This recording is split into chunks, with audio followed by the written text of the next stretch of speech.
I'm Alan Pedersen, the Executive Director of the Compassionate Friends, and I'm here with David Fajgenbaum, and we're going to talk a little bit about college students and how they handle loss and how they deal with grief and some of the work that you're doing. Tell me a little bit about college students and what they face when they're in grief or going through a loss.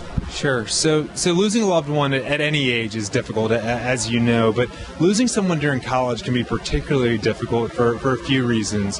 One, students are often away from home for the first time and away from those supportive resources. They also are developing new relationships on campus, and a lot of times they're not necessarily a deep enough relationship to be able to share these experiences.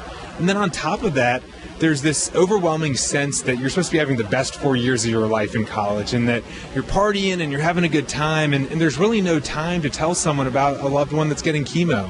And so there's this sense that you can't talk about it.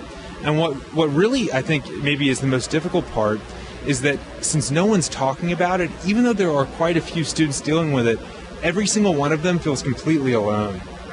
Now, so let me ask you this. Some of what you're doing to help students on these campuses is to get them involved in activities. Tell us a little bit about that. Sure. So, yes, we have this concept. It's called the service group. So each one of our campus chapters, we're on 45 college campuses right now, each one has a service group. And the idea behind the service group is that we get our students involved in community service, often in memory or honor of a loved one who's passed away. So, for instance, at Georgetown, when I was a student there, we would raise money for Brain Tumor Action Week.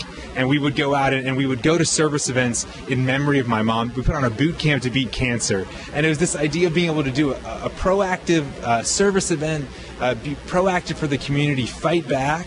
And it also gave my friends a great opportunity to support me. I could reach out to my friends and say, guys, it would really mean a lot for you to come to this with me. And they could show their support that way. Just anybody who has a college student who may be grieving and may be dealing with loss of any type, tell people, how can they find you? Please check out studentsofamf.org. David, thank you so much. I honor the work that you're doing, and I wish you the best of luck with it.